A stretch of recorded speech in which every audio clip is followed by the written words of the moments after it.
안녕하세요. 북신의 서재입니다. 그래티튜드, 이 책은 신경학자 올리버 섹스 삶의 마지막 2년 동안 쓴 에세이 4편의 묶음집입니다.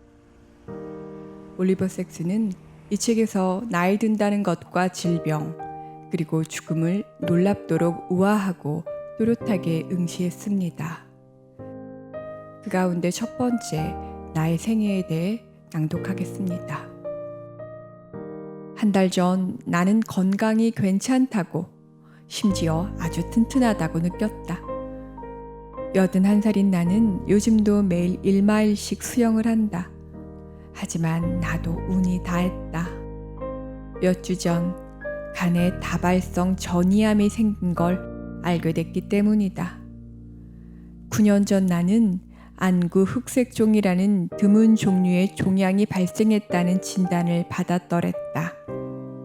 종양을 제거하고자 받은 방사선 치료와 레이저 치료 때문에 결국 나는 그 눈의 시력을 잃었다. 안구 흑색종이 전이를 일으킬 확률은 전체 사례의 50%쯤 된다. 그러나 내 경우에는 상황을 보건대 가능성이 훨씬 낮다고 했다. 하지만 결국 나는 운이 없는 쪽이었다. 처음 진단을 받았던 때로부터 9년이나 더 건강하고 생산적인 시간을 누릴 수 있었던 것에 감사하지만 이제 나는 죽음에 직면해 있다. 암은 간의 3분의 1을 점령했다. 이런 종류의 암은 진행 속도를 늦출 수 있을진 몰라도 아예 진행을 멎게 할 수는 없다.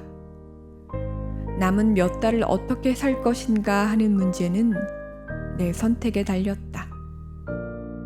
나는 가급적 가장 풍요롭고 깊이 있고 생산적인 방식으로 살아야 한다. 내가 좋아하는 철학자 가운데 한 사람인 데이비드 휴메의 말이 격려가 되는데, 그는 65살에 자신이 곧 병으로 죽을 것이라는 사실을 알고는 1776년 4월의 어느 날 하루 만에 짧은 자서전을 쓴 뒤 그 글에 나의 생애라는 제목을 붙였다. 휴는 이렇게 썼다. 이제 나는 빠르게 사멸할 것이다. 그동안 질병으로 인한 통증은 거의 느끼지 못했다. 그보다 더 이상한 사실은 육신이 병약해지는데도 기상은 한순간도 수그러들지 않았다는 점이다. 나는 공부할 때 전과 다름없이 열성적이고 사람들을 만날 때 전과 다름없이 유쾌하다. 운 좋게도 나는 80을 넘길 때까지 살았다. 휴맥에 주어졌던 65년을 넘어서 내게 추가로 주어졌던 15년은 일에서도 사랑에서도 풍요로운 시간이었다. 나는 그동안 책을 5권 냈고 올봄에 출간될 자서전도 썼다. 휴는 이어서 말했다. 나는 성격이 온건하고 성질을 잘 다스리는 편이고 개방적이고 사교적이고 쾌활하고 유머가 있으며 애착을 느낄 줄 알지만 앙심은 거의 품지 않고 어떤 열정에 대해서든 대단히 젊지 않은 사람이다. 이 대목에서 나는 흉과 조금 다르다. 나도 사랑과 우정의 관계를 즐겼으며 진짜 앙심이라고 할 만한 것은 품지 않았지만 차마 내 입으로 내가 성격이 온건하다고는 말할 수 없다. 오히려 나는 격정적인 사람이다. 격렬하게 열광하고 어떤 열정에 대해서든 극단적으로 무절제한 사람이다. 그러나 휴메 에세이에서 발견한 다음 문장만큼은 내게도 정말 합당한 대목으로 느껴진다. 지금 나는 과거 어느 때보다도 삶에 초연하다. 지난 며칠 동안 나는 내 삶을 마치 높은 곳에서 내려다보는 것처럼 일종의 풍경처럼 바라보게 되었다. 그리고 삶의 모든 부분들이 하나로 이어져 있다는 느낌을 더욱 절실히 받게 되었다. 그렇다고 해서 이제 내 삶에는 더 볼 일이 없다는 말은 아니다. 오히려 나는 살아있다는 감각을 더없이 강렬하게 느끼고 있다.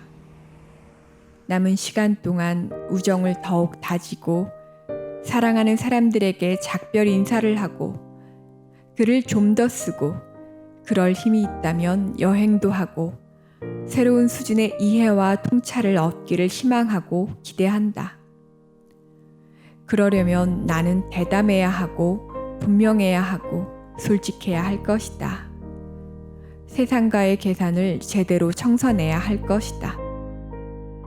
그러나 그와 더불어 내게는 약간의 재미를 누릴 시간도 있을 것이다.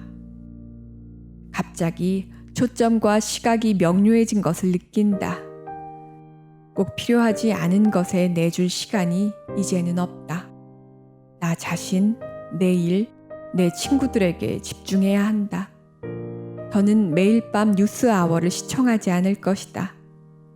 더는 정치나 지구온난화에 관련된 논쟁에 신경 쓰지 않을 것이다. 이것은 무관심이 아니라 초연이다. 나는 중동 문제, 지구온난화, 증대하는 불평등에 여전히 관심이 깊지만 이런 것은 이제 내 몫이 아니다. 이런 것은 미래에 속한 일이다.